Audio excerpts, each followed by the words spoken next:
Good evening, everybody. Welcome to Apex Racing TV and welcome to the Heartland of America for races 17 to 20 in the British Sim Racers Rally Cross Championship, the Winter Series.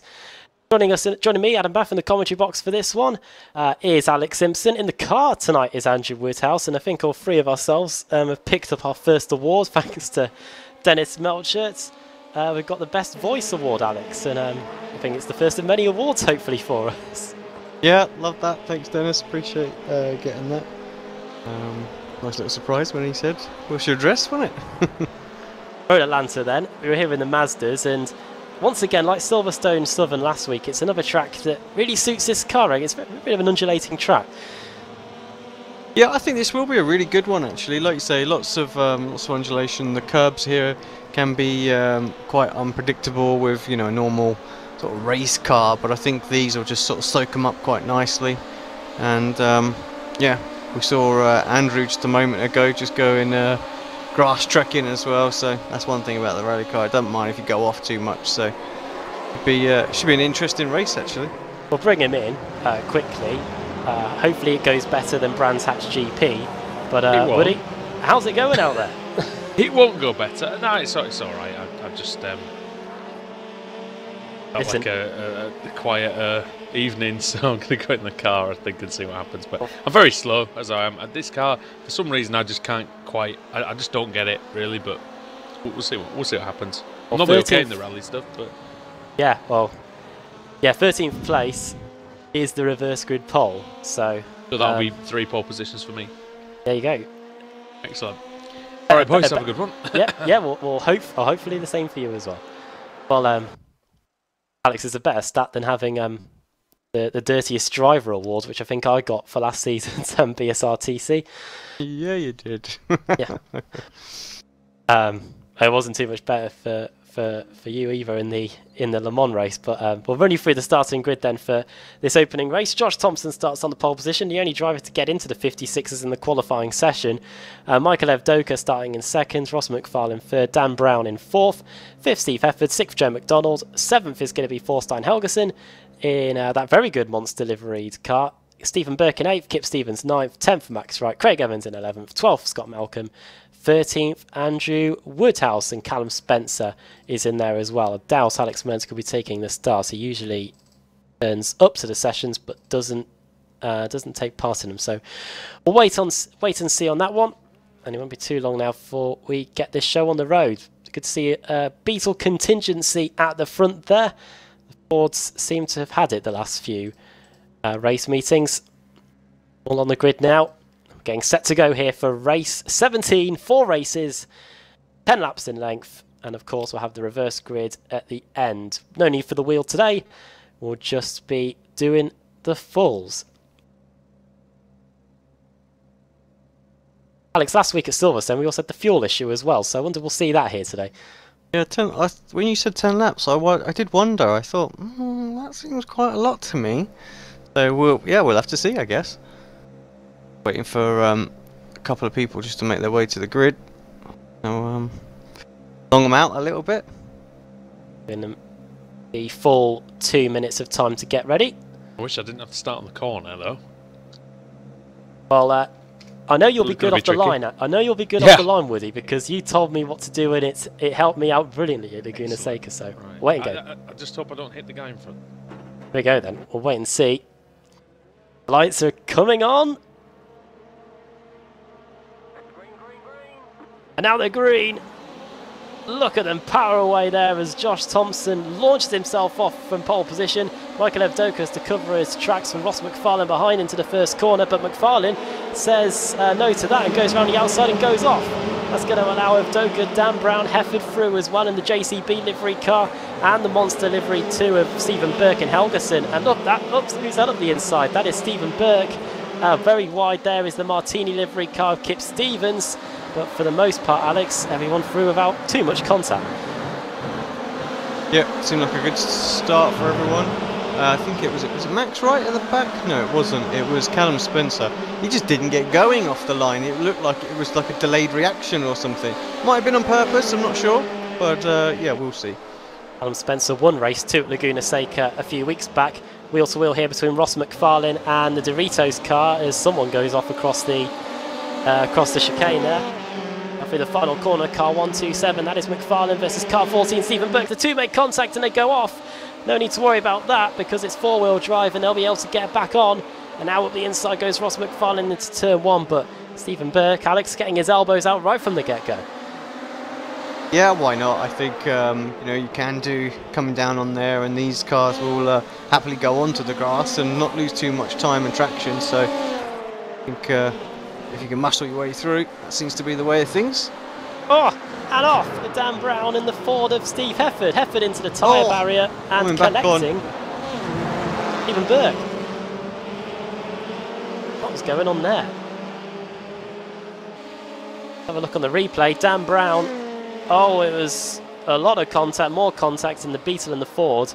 Ends up having to go for, never mind, rallycross, a bit of rally trekking there. Alex, your thoughts on what happened there?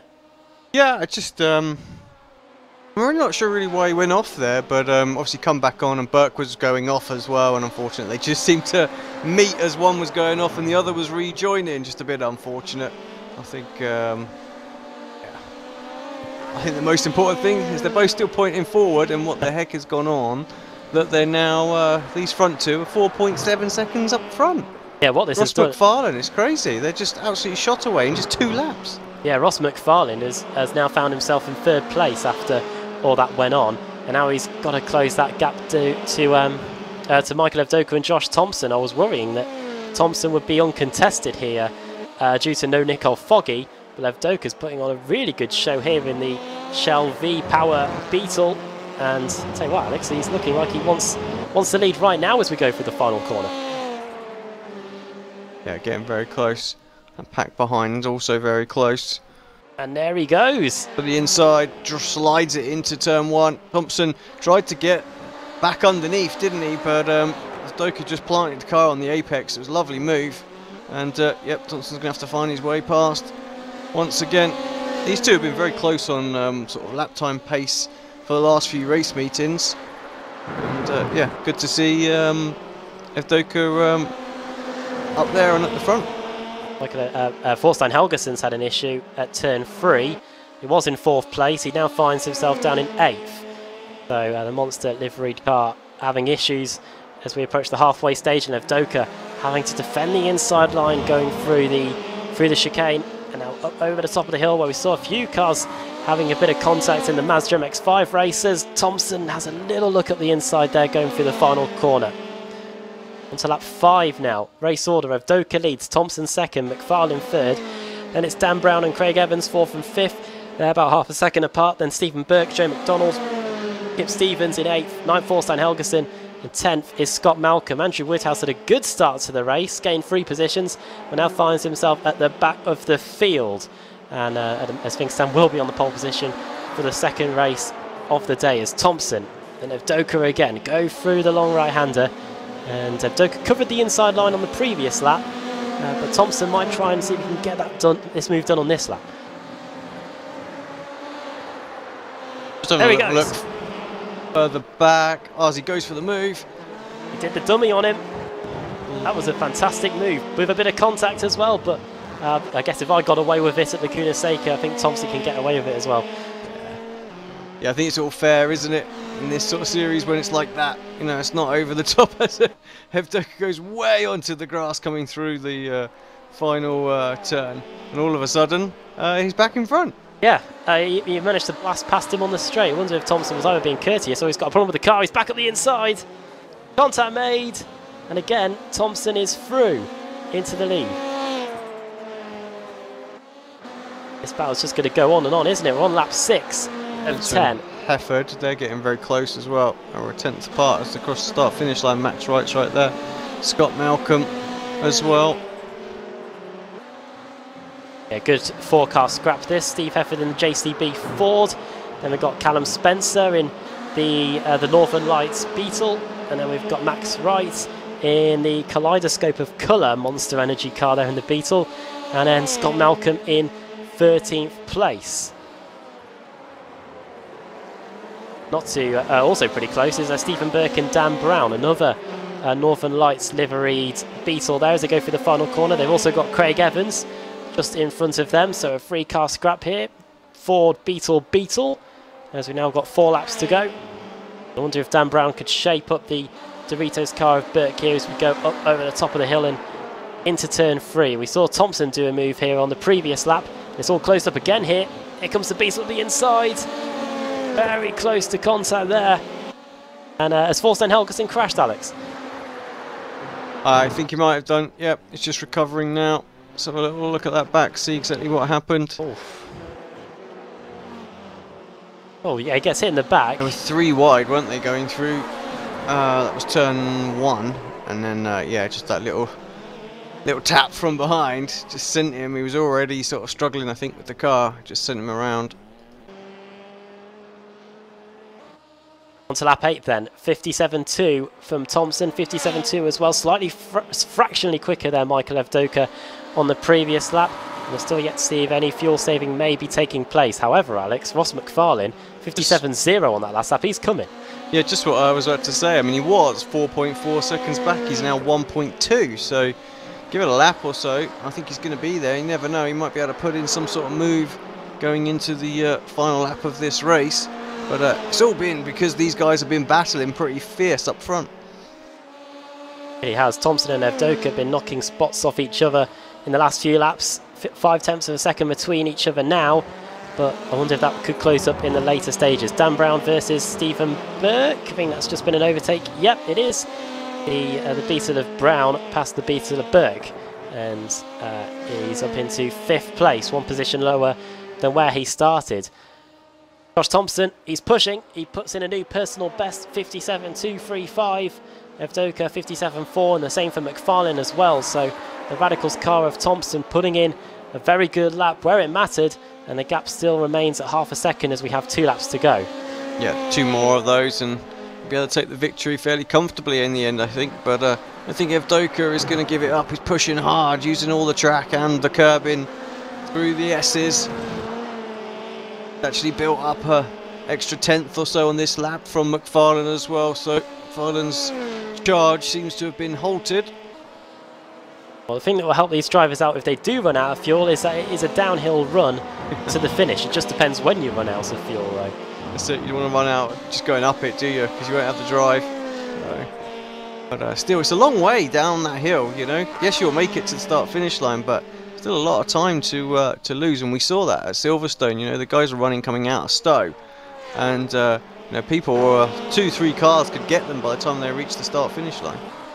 I guess that's the issue in that it's a much quicker run to the finish line here than it is at the end of Silverstone, which could force some of the drivers in difficulty if they do run out of fuel. Steve Heffer's disappeared. I think that could be disqualification, you know. There is an incident limit of 20, and yeah, Hefford has disappeared, and the car did look pretty battered when we last checked in on him.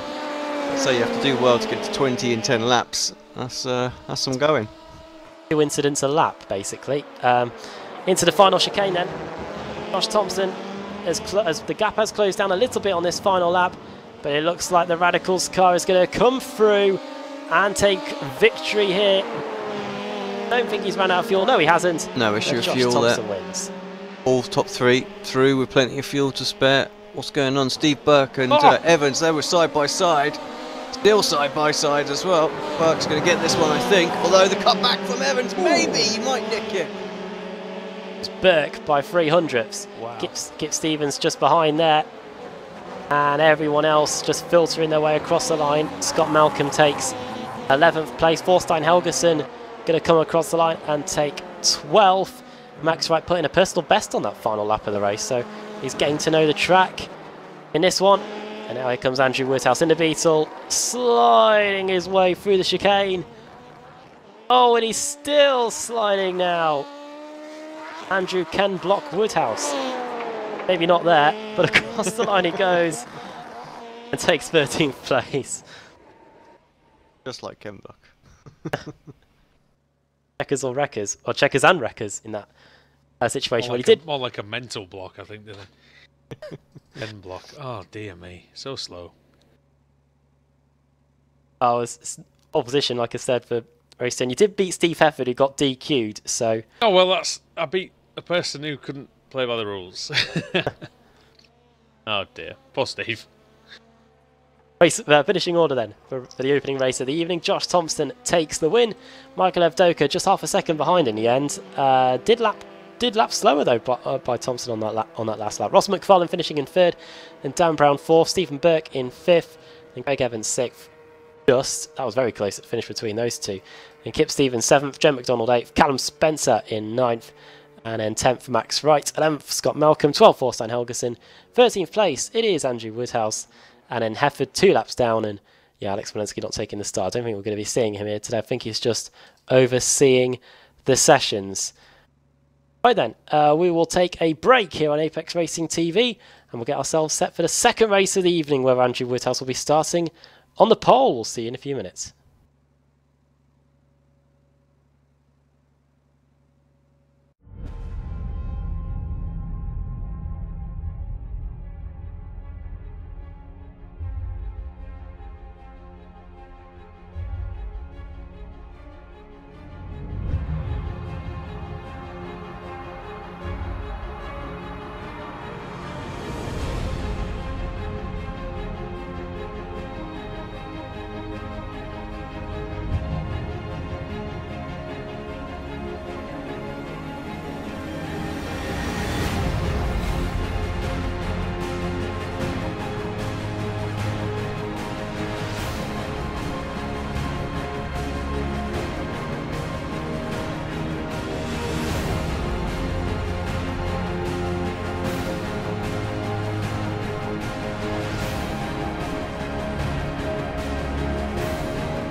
Simulated racing can be awesome, but it can also be kind of a free-for-all. Interestingly, auto racing faced the same problem in its earlier days.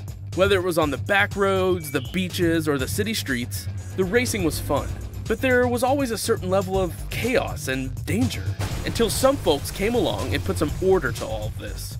Stuff like official racetracks, regulations about weight and equipment, and enforcement of standards. That's what gave us high-speed excitement, fast-paced action, and photo finishes. That's when racing became racing. The guys over at iRacing.com have made the same transformation in the world of sim racing. Sure, they've got the most accurate tracks and realistic cars out there, but that's just the start. See, iRacing analyzes the performance and results of each driver in every race, so you can be sure you're always placed in races where the competition will be tight, and that those reckless drivers who ruin it for us all are kept in the pits. Not to mention that with over 45,000 active members already in their vast community, you can find races day and night, so you can always get in on the action. You can even join a league of your favorite series. And since updates are always automatic, you don't have to worry about software and can focus on the track. Zip up your fire suit and check out iRacing.com.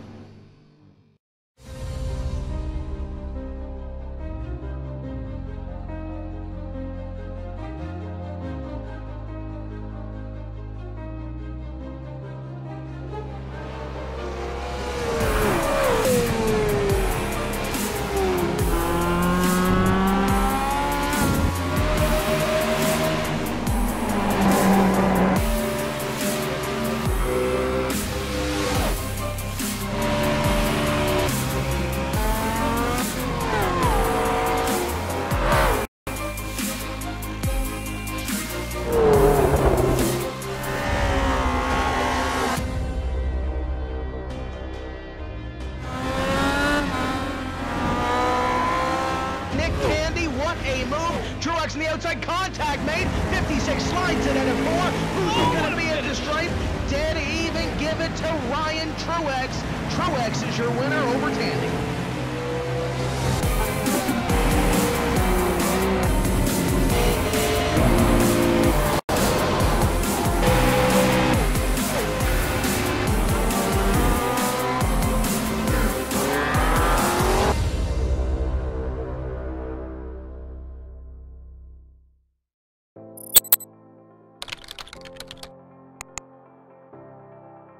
iRacing.com is a sim racing game that combines a true-to-life racing experience with an online community of virtual racers from all over the globe. iRacing offers a multitude of officially licensed cars and tracks, laser scanned with millimeter accuracy. Their car models and mechanical systems are based on real-world physics and engineered in cooperation with manufacturers and race teams. iRacing's web-based interface allows members to compare stats and test drive any combination of car and track instantly. Their skill license system ranges from rookie to pro, ensuring members are always pitted against those with similar skill sets. Members are able to sign up for a weekly race series, compete in time trials, host a private race with friends, and participate in racing leagues created and run by the community.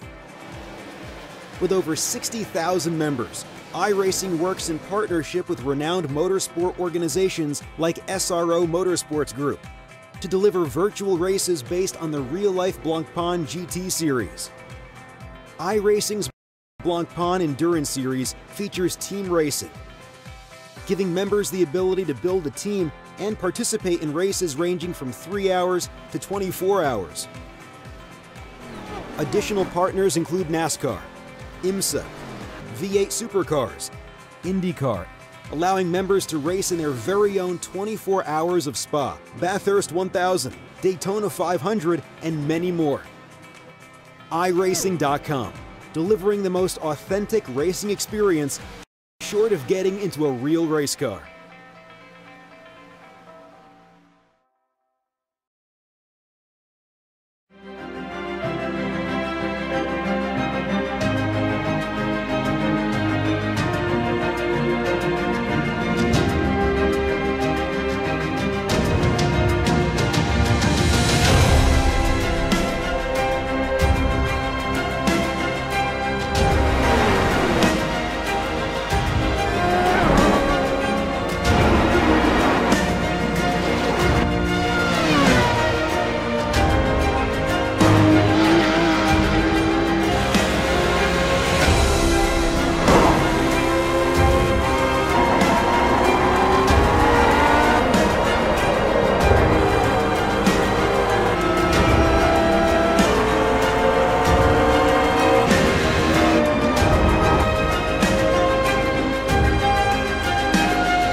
Simulated racing can be awesome, but it can also be kind of a free-for-all.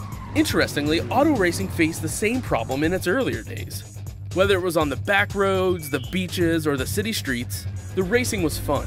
But there was always a certain level of chaos and danger, until some folks came along and put some order to all of this. Stuff like official racetracks, regulations about weight and equipment, and enforcement of standards. That's what gave us high-speed excitement, fast-paced action, and photo finishes. That's when racing became racing. The guys over at iRacing.com have made the same transformation in the world of sim racing. Sure, they've got the most accurate tracks and realistic cars out there, but that's just the start.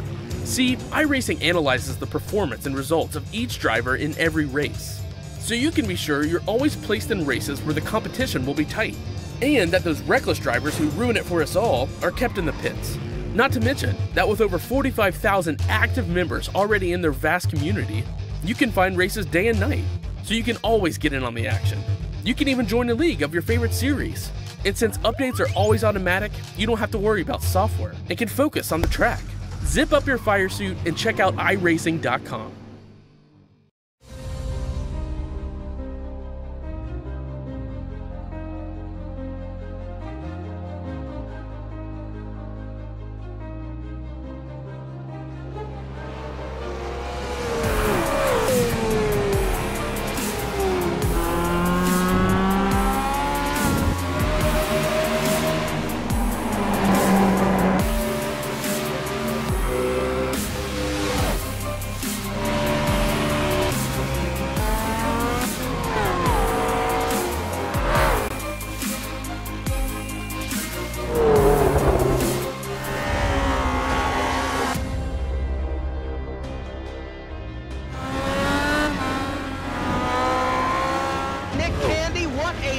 Truex in the outside, contact made, 56 slides it into 4, who's going to be at the stripe, dead even, give it to Ryan Truex. Truex is your winner over Tandy.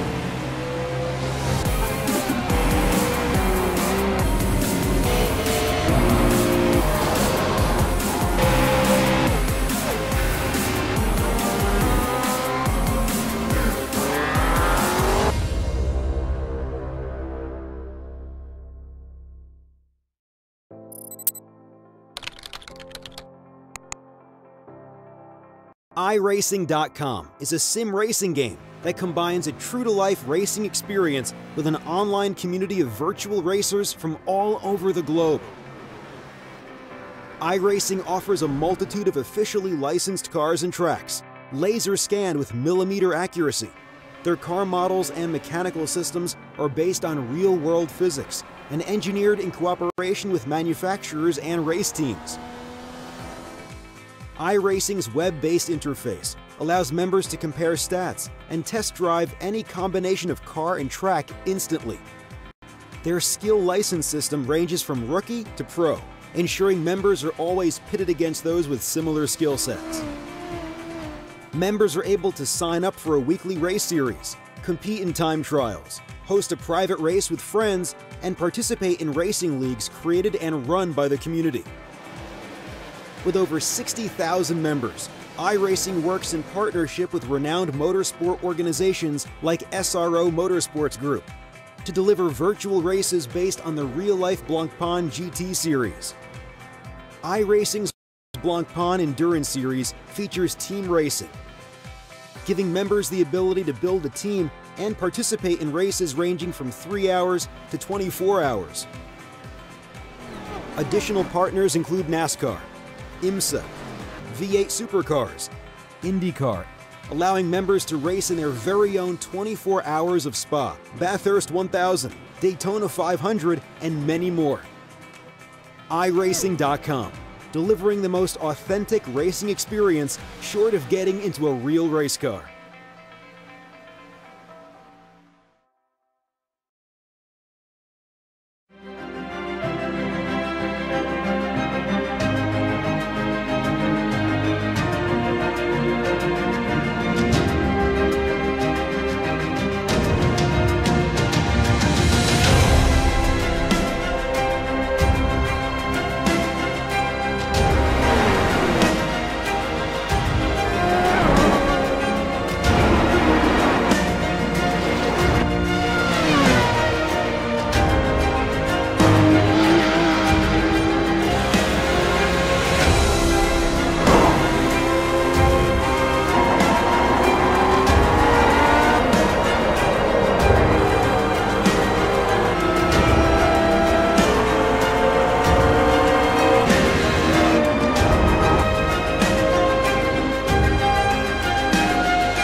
Welcome back to Road Atlanta for the second race of the day here in the British Sim Racers I do that.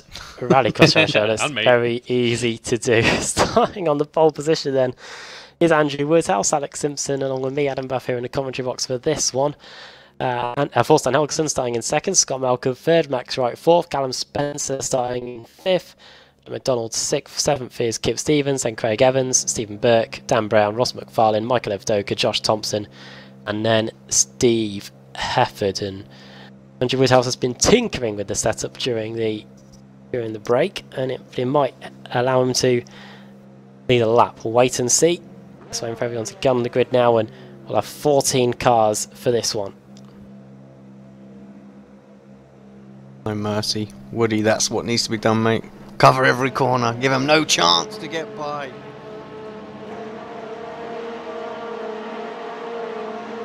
Runs away. Good start by Woodhouse. He goes up through the gears. Helgeson has a little look to the outside going into the first corner, but Woodhouse covers him off. The first corner we go then. And Woodhouse takes a good line crash in the back. That is Joe McDonald and Dan Brown, and Stephen Burke as possibly as well. Woodhouse on the brakes and gets a punt by Helgeson, and that allows everyone else to now scramble through, Alex. Yep, still maintains the lead, but everybody else bunches up. Helgeson's got some front damage on there as well. Well, this is the tactic. He might be able to keep them back for a little bit longer than a lap. I hear more contact as we go through the long right-hander, and the Beetle of Woodhouse is significantly crumpled at the back. 3 wide in the background. As in up the inside goes somebody. Scott Malcolm takes the lead, and it is absolute carnage behind us. Max Wright gets shuffled back a few places, Alex. Just watching rather than commentating. I know. Sorry, right there. There's so much to look at, really. Over the line and to complete the opening lap, Scott Malcolm leads, and Andrew Woodhouse second. Just behind him, Callum Spencer, who got the inside of Helgeson, who tried to get past Woodhouse at the beginning. Now over the top of the hill again into turn 3. Beetle trying to get past it, and he should be able to get through. Yeah, Thompson coming up through the pack, although he's right with McFarlane. We know McFarlane was quick. Oh, not sure who that was in the Momo car, but very close to having McFarlane there. I think it was Hefford.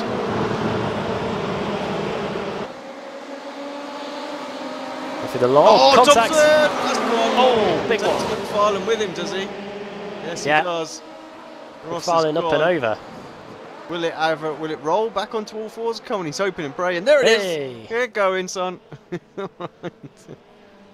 Oh, Andrew Woodhouse is all over the place here through the final few corners, and that allows Hefford through into 4th place, but he might try and get a cut back here, you know, down the front straight. Woodhouse down to 5th place after the opening 2 laps. But I don't think he's got a reply just yet. Oh, as off goes Max Wright, and also off is Craig Evans. And Craig Evans, I think, has got something wrong with the car, or was he just drifting? It looks like there might be issues there for Craig Evans. Yeah, I can't see. Maybe front left. I don't know. I think it's all right actually. So yeah, not really sure what's going on there. Drifting his way through the corners possibly, as Max Wright and Dan Brown now start battling each other. 2 Beetles going wheel to wheel here, plus they've got Kip Stevens, who's got a very good run on the exit of the right-hander here on the Road Atlanta short circuit. Isn't the best on the brakes as Dan Brown goes past around the outside of all of them. He has to cut the chicane and will get a slowdown for that. Careful with the rejoin, Dan, and that's a pretty good rejoin there, and hasn't caused too much issues, but too many issues, and he's now fighting with Kip Stevens again through the final corner. Work up the inside of Woodhouse. Drifting it through the corner. Oh, off he goes, down to 8th. Here come the 3 wide.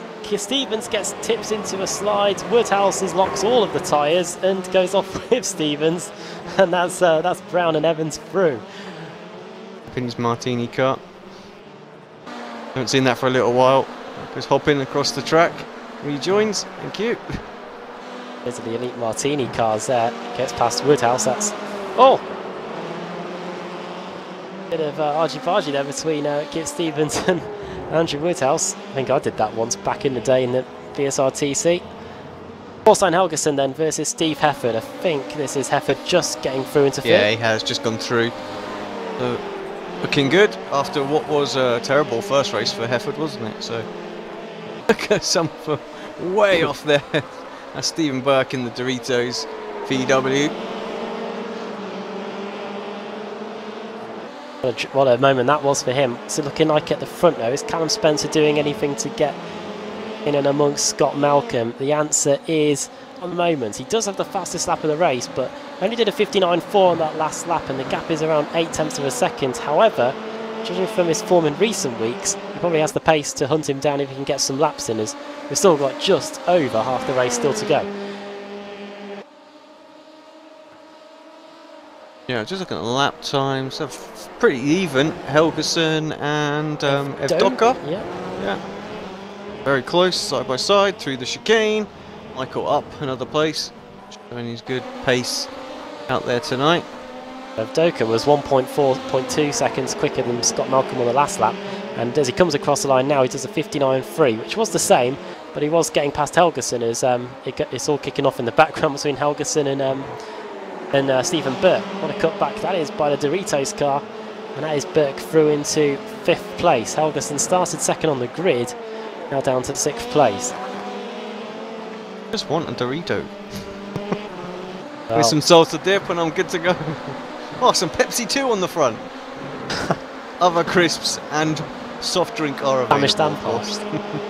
Andrew Woodhouse into the pits. I wonder if those high tyre pressures have meant that the tyres have cried enough. Or either that or things just aren't going well. But the battle for the lead, Alex, is really heating up now. We've got the top 3 separated by less than a second. Yeah, Hefford dragged himself back into that, running really good lap times as well. Good 0.3 so far to the last time. What are they all when they come across this time? We've got a 1:59.4, 1:59.2 and a 1:58.7 from Hefford. So very, very good lap indeed from Steve. So yeah, the race is on with 4 laps to go. Well, Steve Hefford is digging away in that JCB car, and he's almost, he's going to fly past the second place car of Hefford there, and he's now in the runners up spot. Steve Hefford really flying now as he gains 12 positions, biggest mover in the field by a long shot, and now he's got 4 laps yet to try and get past Scott Malcolm. Josh Thompson's crash earlier, Alex, hasn't deterred him. He's been the fastest lap of the race and is lapping quicker than the guys at the front. Oh, mistake for Hefford, just overshot that final chicane. Easily done. We've seen that a few times from different people in this race, and that's going to concede the position. Back to Spencer. He sweeps around the inside, although I think around the outside, Hefford's got the momentum, so he's going to maintain the position. But yeah, that's made his job a lot harder now. We've got 3 laps to go, 1.2 seconds is the gap. He's going to have to pull in some of that driver stuff that he did earlier on to close in. Race order then on lap 8. Scott Malcolm leads Steve Hefford by 0.8 of a second. There's Callum Spencer in 3rd, Evdoka 4th, then Stephen Burke in 5th, Thorstein Helgeson in 6th, and then 7th Dan Brown, 8th Max Wright, 9th a very sideways Craig McLeod-Evans, and then Kip Stevens rounding out the top 10 as Josh Thompson is fighting with Joe McDonnell. Well, I say fighting, he's just forced his way past, and he's now into 11th place with a what looks like a new car. Yes, you do get a fast repair in this series. Come in as well, mistake for Callum as well, another one to overshoot that final chicane, and this could let Michael through. He's got the inside run. We've seen it's not always the best drive that you get off when you're tucked in tight, although he drifts out right in front of Callum and takes that position away, and Burke just extending the final corner every lap now. He doesn't care, flat out through there. Have it. Wish we could tell you how many incidents these cars have, but I'm sure by the end of this one they'll be very near the limit as Evdoka goes too wide into turn 3, and allows a route back into this battle for Callum Spencer. Up the inside goes Spencer, but Avdoka powers his way around the outside. That is the power of four-wheel drive for you. And the Beetle maintains the third position, but this is allowing Stephen Burke to close in. Battle for the lead, 1/10 of a second between Scott Malcolm and Steve Hefford. And they're coming up to Andrew Woodhouse as well, just up the road. Are they going to make the chicane? They both make it beautifully there. And now they're going to have a one-lap shootout. Ford versus Ford. It's the hooligan liveried Ford of Scott Malcolm versus the JCB livery of Steve Hefford. I wonder who will have the who will be constructing a win here by the time the end of this race comes. I'm not I'm not sure what liveries you've got there, but they're certainly not the ones on Trading Paints. There you go. I think a control I've arm got might a Team be Mad in order. and the Momo car as Hefford.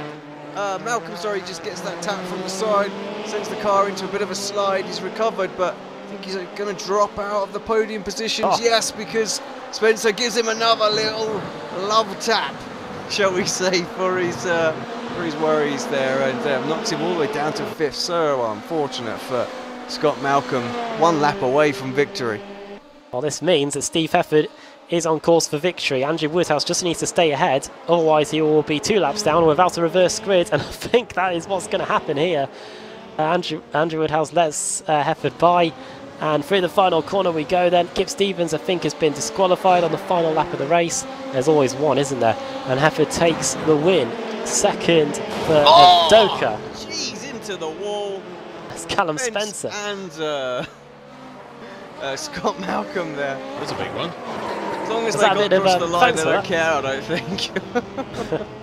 If only we could race like that in real life. That's a bit like, who got pole position in the Formula E with spinning across the line? Oh, that was... Vern. Vern, yeah, that's it. It was just like, I'm having pole, I don't care. What a finish that was. Andrew Woodhouse, yeah, 2 laps down in the end. So no reverse grid pole there. We're just waiting for the last few cars to come across the line. Ross McFarlane, who was on his roof at the end of the opening lap, going to come round and take what will be 12th place and a reverse grid pole for his troubles as well. Or will it? Because Stevens did finish a lap down, but was disqualified. So we'll wait and see what happens there. Woody, I think you led for 3/4 of a lap. 2, maybe even more than that. Well, got a whole lap in, didn't you? Oh no, I lost it on the chicane. Rubbish. To be honest, that looks tough there. Rubbish, everybody was struggling there. I couldn't shift down. I could not shift down properly. I don't know what was going on, but this was not. Yeah, it was just not downshifting at all. So I'll have to sort that for the next one. Oh, and you through the finishing order then from this third. We're keeping you up, mate. Sorry, it caught me on a word. Good yawn. Get some coffee down, yeah, I'll be alright. Steve Hefford wins. 2nd Avdoka, 3rd Burke, 4th Spencer, 5th Scott Malcolm, 6th Dan Brown, 7th Orstein Helgeson, 8th Max Wright, 9th for Craig Evans, and 10th for Josh Thompson. Joe McDonald 11th, Ross McFarlane 12th, and then the cars that didn't finish the race. Kip Stevens a lap down, should be on reverse grid pole, wait and see, and Andrew Woodhouse finishing in 14th place, 2 laps down. So we've had the race 2. Now we just need to have race 3, and that's coming up after the break here on Apex Racing TV in the British Sim Racers Rallycross Championship.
Simulated racing can be awesome, but it can also be kind of a free-for-all. Interestingly, auto racing faced the same problem in its earlier days. Whether it was on the back roads, the beaches, or the city streets, the racing was fun. But there was always a certain level of chaos and danger, until some folks came along and put some order to all of this. Stuff like official racetracks, regulations about weight and equipment, and enforcement of standards. That's what gave us high-speed excitement, fast-paced action, and photo finishes. That's when racing became racing. The guys over at iRacing.com have made the same transformation in the world of sim racing. Sure, they've got the most accurate tracks and realistic cars out there, but that's just the start. See, iRacing analyzes the performance and results of each driver in every race, so you can be sure you're always placed in races where the competition will be tight, and that those reckless drivers who ruin it for us all are kept in the pits. Not to mention that with over 45,000 active members already in their vast community, you can find races day and night, so you can always get in on the action. You can even join a league of your favorite series.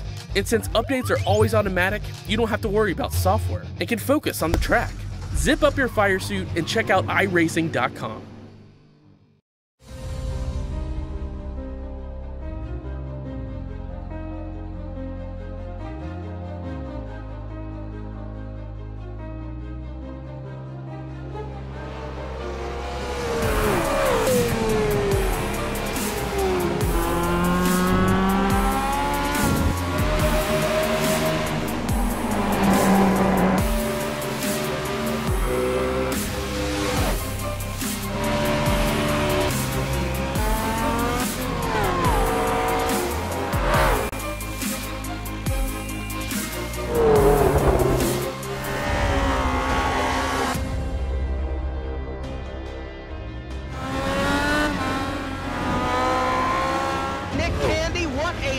Truex in the outside, contact made, 56 slides it at a 4, who's going to be at the stripe, dead even, give it to Ryan Truex. Truex is your winner over Tandy.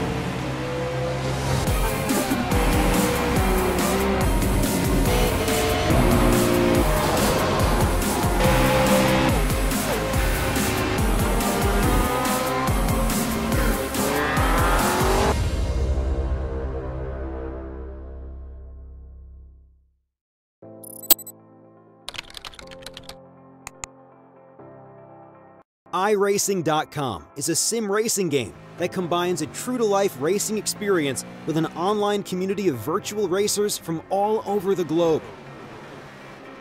iRacing offers a multitude of officially licensed cars and tracks, laser scanned with millimeter accuracy. Their car models and mechanical systems are based on real-world physics and engineered in cooperation with manufacturers and race teams. iRacing's web-based interface allows members to compare stats and test drive any combination of car and track instantly. Their skill license system ranges from rookie to pro, ensuring members are always pitted against those with similar skill sets. Members are able to sign up for a weekly race series, compete in time trials, host a private race with friends, and participate in racing leagues created and run by the community. With over 60,000 members, iRacing works in partnership with renowned motorsport organizations like SRO Motorsports Group to deliver virtual races based on the real-life Blancpain GT series. iRacing's Blancpain Endurance Series features team racing, giving members the ability to build a team and participate in races ranging from 3 hours to 24 hours. Additional partners include NASCAR, IMSA, V8 Supercars, IndyCar, allowing members to race in their very own 24 hours of Spa, Bathurst 1000, Daytona 500, and many more. iRacing.com, delivering the most authentic racing experience short of getting into a real race car.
Simulated racing can be awesome, but it can also be kind of a free-for-all.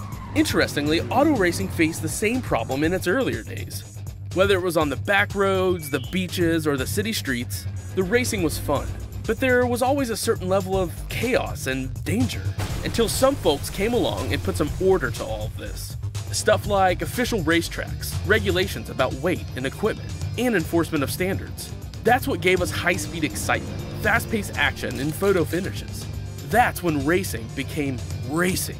The guys over at iRacing.com have made the same transformation in the world of sim racing. Sure, they've got the most accurate tracks and realistic cars out there, but that's just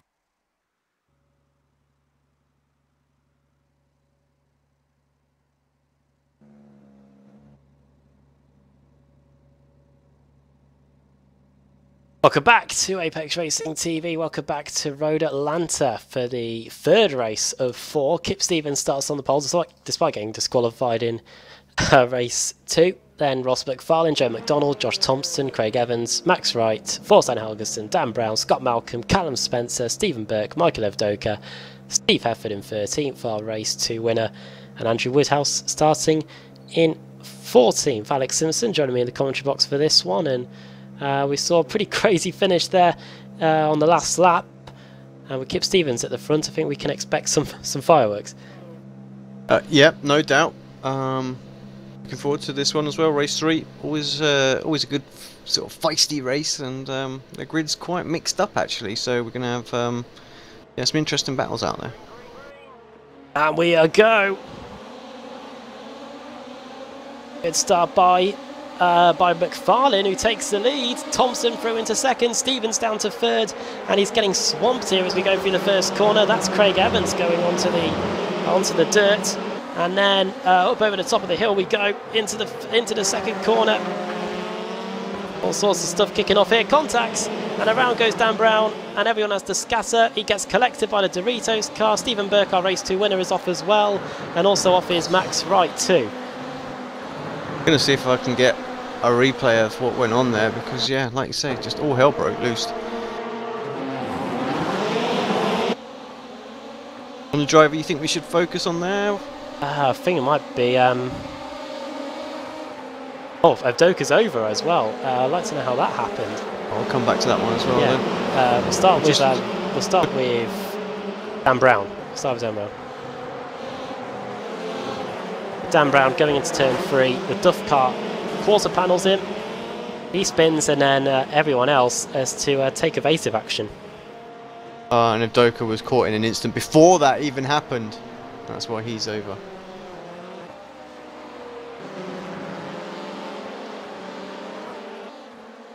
Right, back to live.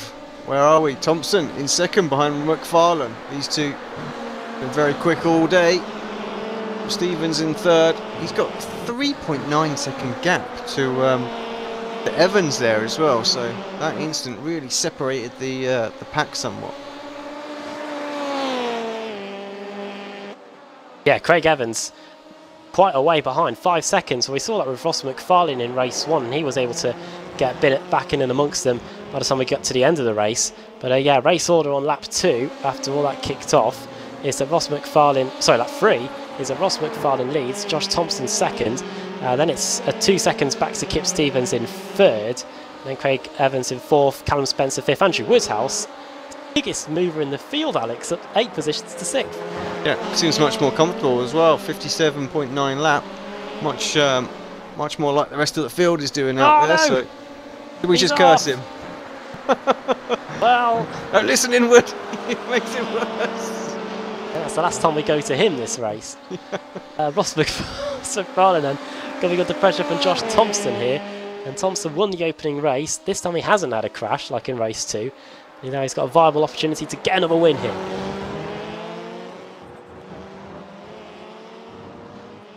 Yeah, both drivers good through the chicane, no issues there. Beetle versus Fiesta, how do they shape up? Into the first corner they go. Beetle looking very solid at the moment, so is the Ford to be fair. Andrew Woodhouse has just done an overtake. He's just managed to get past Max Wright, who I think had just tried to overtake him a moment ago. So he remains in 7th place. Beetle versus Beetle here. And probably one of the closest battles apart from the lead are going on at the moment. But yeah, good job, Woody. Keep going, hang on in there. Just seems to be turn 3 where just losing a little bit of time. But look at McFarlane and Thompson go at it here. This could be Thompson's opportunity. He sold the dummy in the opening race. McFarlane wise to that and moves across to the inside line before the braking zone. Keeps out the attempts of Josh Thompson, a man from the Isle of Man for now. We're around to start lap 5. Everybody else is really separated apart. Max Wright and Woodhouse are battling it out, but really it's about this front battle for the moment. Thompson down to the inside, has a little look. McFarlane still holds the lead. He's got the best line for 2 and then 3. Thompson just can't get quite through. So close as they go through the blind turn 3.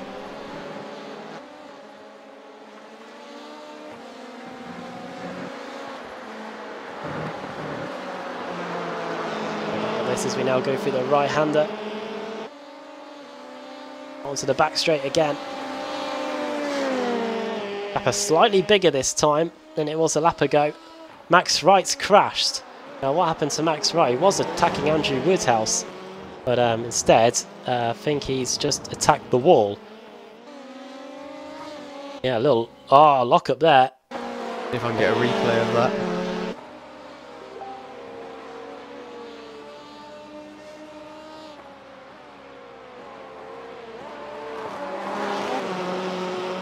Having a look, see what's happened. So he was tucked up behind Woody through 1, 2. Woody gets a bit of a lock up, and I'm not really sure what Max does, to be honest. He just lost the rear on the brakes. Car come around and just hits the wall and blown motor. Blown motor for Wright. Hopefully McFarlane and Thompson don't go the same way, because these two have been going at it right since the get-go here.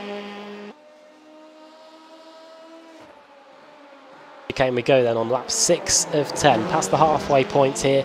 9 cars still on the lead lap as Ross McFarlane leads Thompson by 0.2 of a second. Then it's Kip Stevens still doing a pretty good job in 3rd place, and Craig Evans 4th, Spencer 5th, 6th Steve Hefford, then Andrew Woodhouse still doing strong and still going strong in 7th, then Malcolm 8th, and then Stephen Burke in 9th. Our race 2 winner, who was involved in all the mess on the opening lap of this race 3.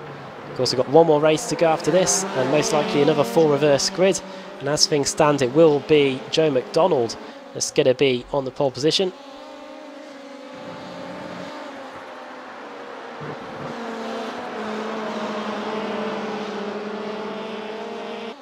McFarlane drifting out wide there, which gives Thompson the opportunity on the outside, but the speed he carries, Alex, means that he's able to carry on in the lead. Oh, maybe not. Switchback from Thompson. Thank you very much. Late on the brakes. McFarlane's having none of that. But excellent from McFarlane. Yeah, he literally was like, no, I'm going to hold this round here. So absolutely giving everything for the defence right now. Great attacking. Oh, and defending from both drivers. As a massive sideways moment there for McFarlane. Holds on to it beautifully. Thompson's going to try around the outside. We're on lap 8 of 10 here. 3 laps to go, including the one that we are on. So close as they go through turn 3. Now they plunge down the hill through the S's here at Road Atlanta. These two are in a class of their own at the moment. 6 seconds to the next car, and that's Craig Evans, who's finally been able to get the better of Kip Stevens on the last lap. Farlin and Thompson round the right-hander, which makes this Road Atlanta the short circuit.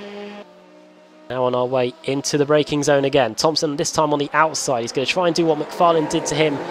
But look at McFarlane. That is fantastic. Slides his way in front, but he might have got the better of him here. Josh Thompson over the top of the hill. The Ford on the inside, but surely the VW can power around the outside, and he duly does. Don't know who led that lap. It was Thompson by 8 thousandths. 2 laps to go. Oh, back on the inside again. I was about to say, this is not over at all, yeah. And I tell you, McFarlane's going to fight this all the way as well.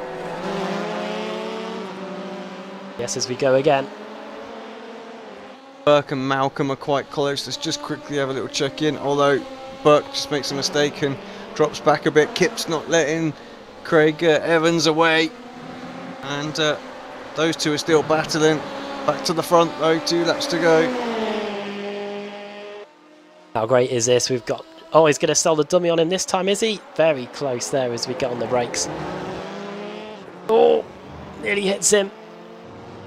Now we're going to get the white flag when we get to the line then. Josh Thompson versus Ross McFarlane for the win here. Thompson finally has the lead. He had it just at the start of the last lap. He's managed to extend that 8 thousandths of a second to 3/10. I wonder if Ross McFarlane has got anything left in the tank to stop him here as we go through the first corner. Look back up the hill into turn 3. Right-hander, look at McFarlane took an awful lot of grass there, and I wouldn't be surprised if he gets a slowdown for his troubles, because that was quite a lot. Oh, not quite a lot of the track. Oh, Kip got an opportunity here as well. Very, very close. Final podium position up for grabs. Couldn't quite get his nose alongside. And McFarlane, he just doesn't look close enough going into the chicane. You'd have to be extremely late on the brakes to get this done. It's a good line through there, good through the second part, but Thompson gets to drive off the corner. Tried everything, didn't he? Josh Thompson's going to make it 2 wins from the evening. And there he goes across the line. Ross McFarlane powers his way to second and does a stoppie there just behind him. Craig Evans is going to do a good drive to get 3rd spot on the podium. Kip Stevens, the pollster, to finish 4th. Callum Spencer 5th. Steve Hefford 6th. Andrew Woodhouse sliding his way, and well he might, because he's got 10 seconds to the car behind. And this will be a well-deserved 7th place as long as he gets across the line. There he goes. Yeah, I get the feeling much happier with that. There we go. That's the last time he listens to me for gear ratios. Well, I took my advice off Ross McFarlane. So Stephen Burke in 8th, and Scott Malcolm 9th, and Dan Brown in 10th. And then we've got Joe McDonald coming across the line in 11th, Max Wright 12th, and he will be on the reverse grid pole for the final race of the day. But what a race that was at the front, Alex, between Josh Thompson and Ross McFarlane. Apart from Nicole Foggy, who isn't here today, probably the 2 best in this car. Yeah, fantastic meeting. Sorry about that, Facebook Bing. But yeah, great race all the way through there. Just nip and tuck, and McFarlane just couldn't quite hold on, could he? I think in the end, Josh just had the edge, and that's why he was able to pull away over that last lap. But yeah, fantastic battle, great defence, some great 2-wide action there. Some other good battles as well there, but yeah, Craig did a good job just nipping and Kip, and then being able to hold on to it as well. Andrew Woodhouse, quick comments on that race? Yeah, it was a lot better. So much better. I think the conditions just suited me a little bit more, and yeah, it would have been good. I mean, I had 2 bad laps where I lost 6 seconds in each lap, so I would have been a couple of seconds behind Steve. So that's pretty good. And on to the next one, I think, starting probably 7th or 8th again. So, well, we know that you got a good start underneath you, so we'll see if you're able to get any positions there. And yeah, I won't be starting on the corner, I don't think, this time. So I think that's definitely hurt me a little bit on the. Yeah, sorry, in the first one and the third one, so it should be good. We hope so, and we hope you are with us for the 4th and final race of the day, which is coming up after the break here on Apex Racing TV.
Simulated racing can be awesome, but it can also be kind of a free-for-all.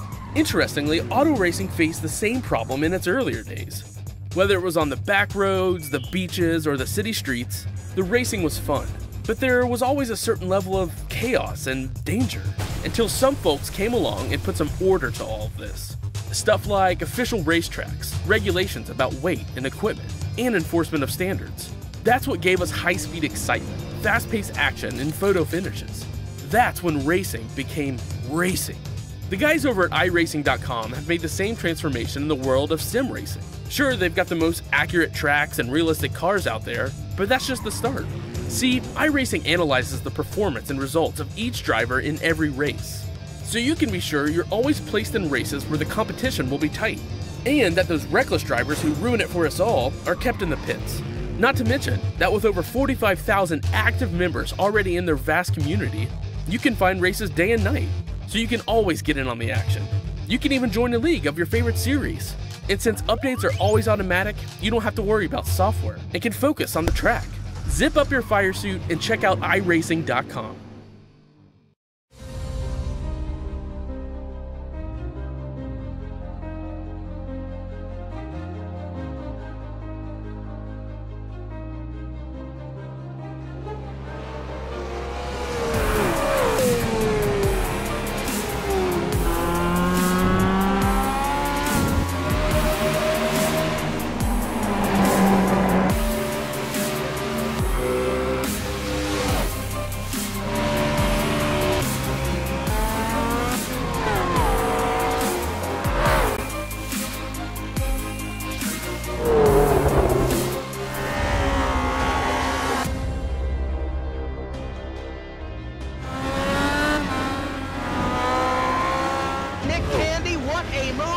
On the outside, contact made. 56 slides it at a 4. Who's going to be at the stripe? Dead even. Give it to Ryan Truex. Truex is your winner over Tandy.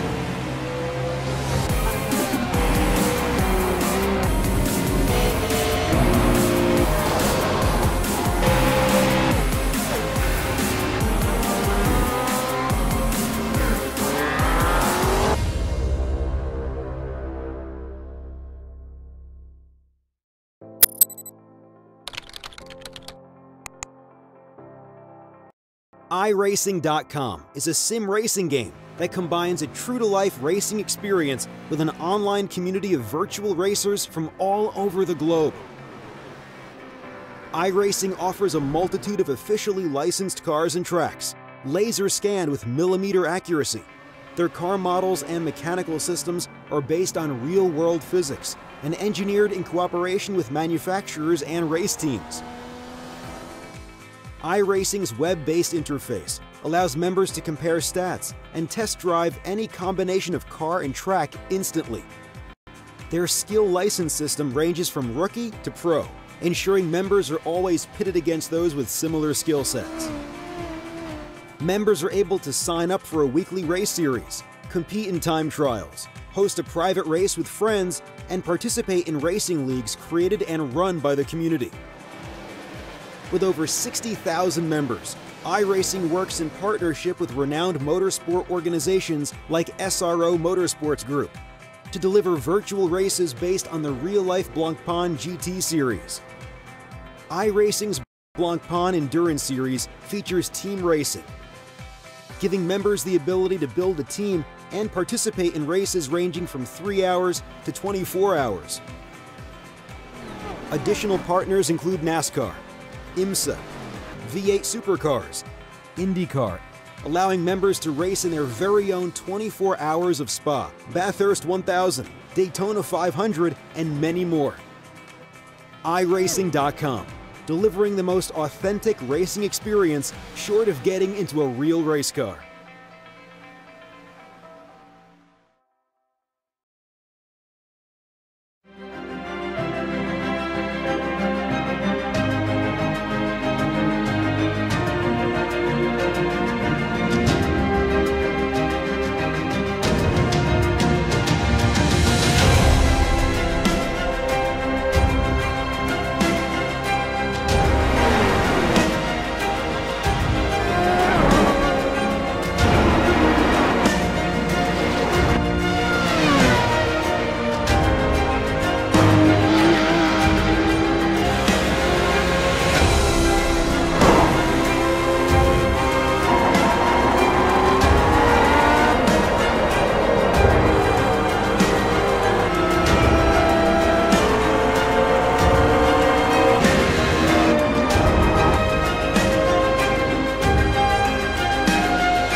Simulated racing can be awesome, but it can also be kind of a free-for-all.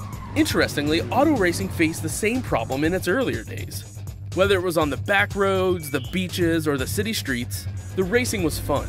But there was always a certain level of chaos and danger, until some folks came along and put some order to all of this. Stuff like official racetracks, regulations about weight and equipment, and enforcement of standards. That's what gave us high-speed excitement, fast-paced action, and photo finishes. That's when racing became racing. The guys over at iRacing.com have made the same transformation in the world of sim racing. Sure, they've got the most accurate tracks and realistic cars out there, but that's just the start. See, iRacing analyzes the performance and results of each driver in every race, so you can be sure you're always placed in races where the competition will be tight, and that those reckless drivers who ruin it for us all are kept in the pits. Not to mention that with over 45,000 active members already in their vast community, you can find races day and night, so you can always get in on the action. You can even join a league of your favorite series. And since updates are always automatic, you don't have to worry about software and can focus on the track. Zip up your fire suit and check out iRacing.com.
Hello everybody, it is very foggy here for the final race of the BSR Rallycross Championship. Somewhere in amongst those is the grid, and Max Wright, Joe McDonald, Dan Brown, Scott Malcolm, Stephen Burke and Andrew Woodhouse are somewhere there. Alex, it's foggy, well, Nicole Foggy's not here, but we're going to get a good one here I think, as here come the lights.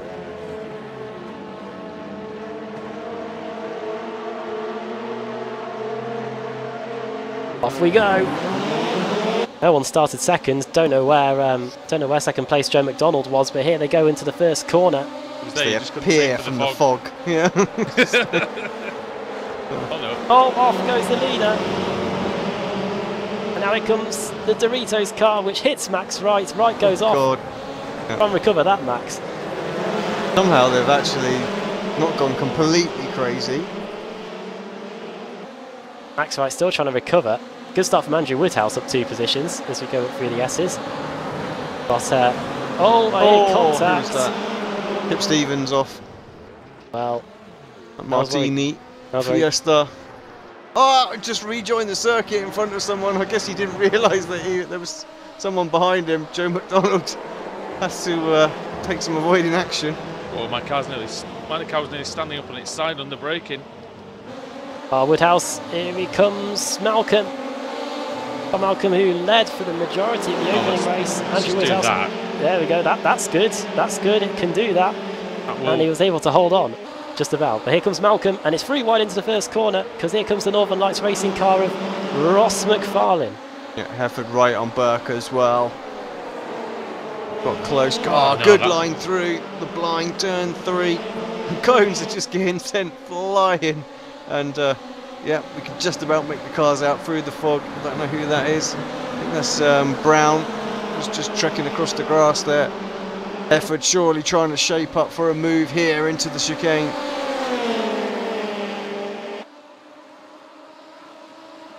Late on the brakes, side by side into there. Burke has to run a little bit deep to try and defend, does that. Compromises both Hefford and Burke, and Brown gets a great run. Can't see anything. Malcolm recovering. Doka and Thompson, they're close. They're trying to hunt down McFarlane. Very reminiscent of race 1. Issues for Andrew out there. They got a black flag, boys. I've had enough of that. Apparently, I didn't set the slow down. Whatever. See then. Oh, we can't see much, can we? Close battle between Brown and Burke. The car is standing up nearly on its side, Alex, into the chicane. That's how much grip, or how sort of strange the grip is out here. Yeah, it's kind of reminiscent to when the rough come out. Do you remember? And it was just toppling over, wasn't it? Yeah. It's doing that in the slow stuff. Definitely is the Beetle. You know what happens when a Beetle gets on its back? It can't get up. Brown versus Burke. Brown gets it into 3 quite well. Burke following him down the hill. Better line from Burke. Brown sacrificing the first part of the S's, Alex, and sorry, the other way around. Brown getting a better exit from the S's. Yeah, and just extends that gap, doesn't he? Half a second. Thompson right on McFarlane as well. Burke going to come under a fair bit of pressure, I think, from these 3 drivers behind. Hefford's got a nice gap. He's been quick. 57.1 last time by. Thompson in the 56s, so was Evdoka. McFarlane 57.0, so it's this is quite tasty. The lap times all fairly similar, so I think we could be on for a bit of a shootout the last 6 laps. Yeah, this looks pretty good. Can we see anything on the broadcast is the question, I wonder. Have a quick look at that, but yeah, it's alright out there. The conditions are decent, it's just a bit temperamental, that's the thing. From the roll bar, it's no problem, it looks fine. So it's just yeah, when we're up and away a bit, it's a bit tricky. Jump on board with Thompson.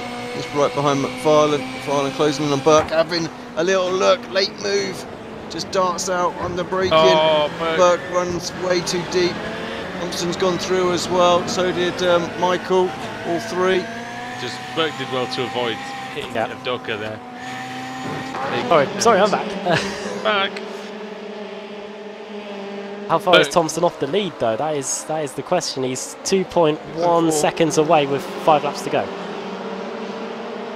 Yeah, it's not unheard of, that's for sure. Well, needs to get past McFarlane though if he's going to do anything, because Ross is just in front of him, and he does look a little slower, but it looks like he's fairly tidy out there at the minute. Just missing a couple of apexes compared to Thompson though. Thompson's car really looks nicely planted around here.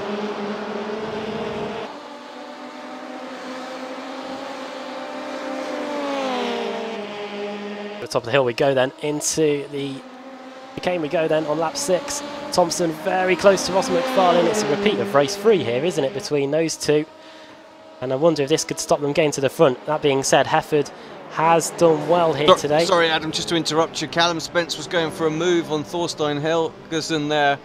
Both very late on the brakes into the chicane. Helgeson hits him, and yeah, he loses a couple of places for his worries there and his issues. But yeah, Callum continues on, picks up the place. 8th for him now. Yeah, Helgeson's dropped down the order now to P10. Brown closing in on Hefford too. That last time by, not by much, but just a little bit. McFarlane right there, definitely both hunting in that gap, which was 2.2, 1.8 for Thompson now. So the top 4 just getting closer and closer together. 4 laps, well, 4 and a bit laps to go. Definitely a good circuit, this Road Atlanta short. We had a good meeting in the MX5s on Tuesday, Adam, and it's showing that providing pretty good racing for these rallycross cars as well. Whoever picked the calendar has really done a good job of picking it. I'm really looking forward to next week as well when we head to the Monza Junior layout. I want to race at that Silverstone South circuit that we had last week. But I definitely want. I would have raced last week if possible, but no, unfortunately. But that would have been a good one. Good battle here. Brown's got past Tom. Yeah. Well, sorry, Brown's got dropped down by from Brown. second. Yeah, McFarlane's got past Brown. That's right. Thompson is still 4th. Ducker still 5th, and only 2 laps to go, Adam, at the end of this little section here. We've got all the makings of good finish here. Thompson's not wasting any time up the inside of Brown. Brown, he forces him out wide. Well, I think that's what he had to do, but it's ruined any chance of him winning, and it's still not over. Handbags are out. Like a bit of afters did that. Broken right front, I think, for Thompson. It looks like he's gone off into the wall. Thompson's well off the track. I mean, messy that, wasn't it? Fog seems to be getting worse. Sure it is. Well, it's quite ironic that there's fog in this, because on iRacing there is no rain, and of course you only get fog when it doesn't rain. So there you go, and there's no foggy either tonight. No, but it is foggy. Yeah, the meteorological expertise there by the Apex Racing TV. That's easy for you to say, but that was good. That's probably a better job than I would have done. Oh, well. Steve Hefford's livery, by the way, if it's the same one that Alex can see, is it the red and yellow one, Alex? Yeah. Looks very nice. Well done to who painted that. If that's you, Steve, then well done. Ross McFarlane is coming. There is 1 lap to go as we cross the line. The gap is 0.8 of a second. On the previous lap, it was 1.2. Gap has come down by 0.4 of a second. 57.4 by Hefford, 57.1 by McFarlane. There's just enough time for him to get to the front as the white flag is in the air, and there's 1 more lap to go. It's tough because there's not a lot of circuit left. Normally 1 lap if we were going at Spa, say, Alex, would be enough time. That could be it, you know. Gap back up to 1.1. Yep. At Spa it would take over 2 minutes, but here we've got less than 1. And Steve Hefford, he's done a fantastic job. He started 7th on the grid. Started behind me on the grid, and he's done a great job out there. Great job by Hefford. 2 wins for Thompson tonight, 1 for Burke. Or was it 1 for Hefford as well? I think it might. I'll get the 2 confused. But anyway, Hefford coming through the final corner. And he's going to come round and take the win here in race 4. It was Hefford in race 2. It's Hefford in race 4. Thompson and Hefford the winners today, and Hefford gets it done here at Road Atlanta. Yeah, congratulations to congratulations to Hefford. Fallon in 2nd, Ducker in 3rd, Burke in 4th, and Alex, something must have gone on between Evans. Well, Evans must have had a problem on this last lap. He's dropping way down the order here. Yeah, he's got some damage on the front right, so I'm guessing something has gone on. If he's collided with Spencer. A little look. Oh, let's have a look. What happened? So Evans actually spun at exactly where I've spun a few times tonight. Same place, doing the same thing. And he comes down the S's and gets clobbered by Helgeson. And that's where the damage was sustained. And then we'll run you through the finishing order then. Final race of the day here at Road Atlanta. Steve Hefford wins, second for Ross McFarlane, third for Michael Evdoka, then Stephen Burke in fourth, fifth for Callum Spencer, sixth for Max Wright, the pole sitter, seventh for Dan Brown, eighth for Scott Malcolm, ninth for Kip Stevens, and 10th for Joe McDonald. To be fair to Joe McDonald, he didn't take the start, did he? So 10th place after that isn't too shabby at all. Thorstein Helgeson 11th, 12th Craig Evans, then it's Josh Thompson in 13th, 2 laps down. Our 2 retirees, Josh Thompson and Andrew Woodhouse, and there you go. You're in good company, Woody. Yeah, I am, and yeah, I just messed up. I messed that up a bit, I'm afraid, but it was a good meeting. It was good fun racing. A bit chaotic at times, but yeah, it was good, and that fog made it definitely interesting at the end. There was certainly some little things that went on because of it. Well, that is just about it from here. We do have Scott Malcolm actually in the interview room, and since it is Burns night, we can bring him up. Scott Malcolm, hello. Hi guys. Well, was it race 1? You had a great chance of winning there, and then final few corners, there was a bit of contact there. Yeah, it was race 2. Race 2. Aye. Steve Hefford kind of had a wee bit of a go at me, and it was a wee bit of direct code, but I beg to differ. Oh yeah, I think what happened after the race may have highlighted that. But overall a good meeting for you. Oh, I always have a good meeting.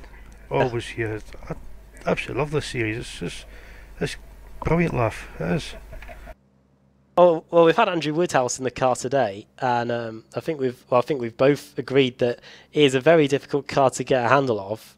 Do you have to change your driving style much from like the Kia to get used to this? To get used to these rallycross cars?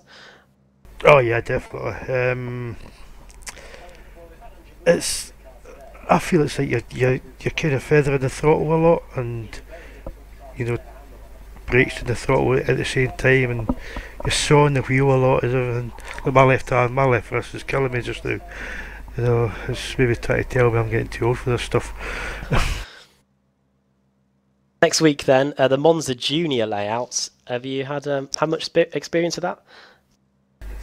No. Tonight was my first time on that track with this car, so I'll probably just do the same next week. Before we let you go, do you want to send a quick shout out to anybody? Yeah, just everybody for putting this series on. You guys for, as always, doing a great job commentating on it, and thanks for Steve Hefford for putting me off. I was due to get a win. Very well. Well done on the evening. Glad you enjoyed it. And yeah, hopefully we'll see you at Monza Junior next week. And enjoy Burns night. I don't know if you've had your I don't know whether the haggis has been blessed or of us. I know that's what we do on Burns night, but yeah, I hope that's been good for you. Yeah, I've had a bit of haggis and I'm going to get a glass of whiskey, I think. Excellent. Cheers. Thanks for speaking to us, Scott. Yeah, cheers, Adam. We do have Craig Evans and Ross McFarlane both around for a quick word, so we could bring them both up as well. Here they are. Ross McFarlane, I think it's been you and the Josh Thompson show tonight. Some great battles between you in all 4 of the races. Yeah, it's good fun racing with these cars. I actually thought that, I'll be honest, I didn't think this series was going to run. I thought that it wouldn't be popular, but it should be popular. It's brilliant. And yeah, the battle tonight was another example of what can really go on with these. I feel that the Fiesta is probably the stable car. It lasts a bit longer on its tyres by the looks of it, because I was running out in the last couple of laps to Josh in one of our battles. But the Beetle just kind of, I think it sinks into the faster corners a bit better, but they're such a different driving style, as Scott was saying just there. You're really attacking it and hoping that the brakes are not going to lock you right on the limit, and brilliant fun, yeah. Race 3 in particular, there was one moment where Thompson would go up the inside going into the chicane, and then you would go around the outside, and you were just able to hold on there, but just coming up short in the end. Yeah, that was my only hope. If I let him by, I knew I probably couldn't stay with him. You know, you don't get any kind of aero draft. The track's too short for that anyway, and the only proper overtaking chance is downhill, where he tried to get me, and I think he did in the end. I think I just spun out the back, which I thought was going to work, but I didn't get any exit of the corner, so he was able to get up the inside on the exit, and yeah, it was good fun. I was a bit unlucky. Well, it was lucky that we were both fighting at the front, but unlucky about the race before, because we had a bit of a crash, and I didn't see him slowing down. He didn't. Well, it was my fault pretty much, but I didn't see him slowing down, and we both found the wall nicely. But yeah, it was great fun, wasn't it? Wasn't it, Josh? Yeah, it was actually to I'd fight, but you know, it was always like there was a large check-up, to be honest. Like there was nothing Ross could have done. I think like he clipped it inside the grass, and the corner there when he clipped the grass, the car went like bottom down. He had like no feedback on the wheel or anything. So yeah, like overall, it was quite good racing, to be fair. I don't know if it will help you out in the sim racing rankings at all today. All my points have been from Daytona. That's it. Well, I can say that I'm doing better than Paul Smith at the moment if Paul's watching. But yeah, we'll bring Craig Evans in here. All right, evening for you. For I guess tell us about it. Yeah, it was alright. I'm just here for a bit of fun. I've missed half of this series, so I'm just liking chucking the car around sideways and having a bit of fun for a change rather than the serious stuff. But no, I was quite chuffed my evening, really. Apart from that last race where I think I crashed from 5th, and then I took Helgeson with me as I came back on. And other than that, I was having good fun and just listening to Ross and Josh having a bit of a good battle. Yeah, there was a lot of heavy breathing. A lot of heavy breathing. I think they can comment on for that, yeah. But I was concentrating so hard, yeah. Monza Junior then. We put the question to Scott Malcolm. I reckon this could be another good track for the Rallycross car. I don't know what you guys think. It's 2 long straights. I don't know. We'll see. The corners will be fun to drift around. Yeah. It's going to be. I don't think the racing will be as good as it was here. I think this is probably the best track we've had for the car. Like, it just fitted so well. You didn't really top out much. And the tyre wear of this track was actually really good compared to the other ones as well. Monza, I think, will be a bit more tame. So, I don't know. I think the racing won't be as good, but it'll still be fun to drive. It's Rallycross cars on road. Well then, I think we will leave it there. But yeah, Craig, Josh, Ross, well done on everything tonight. I was asked. Alex, are you going to do a race? Oh, these two have done it. Has Alex even stepped foot in the car yet? I don't know. I've not I like this idea. I've not drove one at all. How to suck at Rallycross racing incoming. Yeah. I reckon. It's fine. You can't quarter panel them, so it's okay. Gotta get used to the Kia for next season. That's probably the biggest thing. Oh god. Yeah. So do we. We have not driven it in about like 3 months. You lot better watch out. You saw what happened to me at Le Mans. I'll take you all with me. I think we're gonna. Well, Steve Heffer's just now walked into the waiting room, but I think unfortunately, Steve, we are out of time. But Craig, Josh, Ross, thanks for joining us, and yeah, well done on the wins and well done on the evening as a whole. Cheers. Thanks.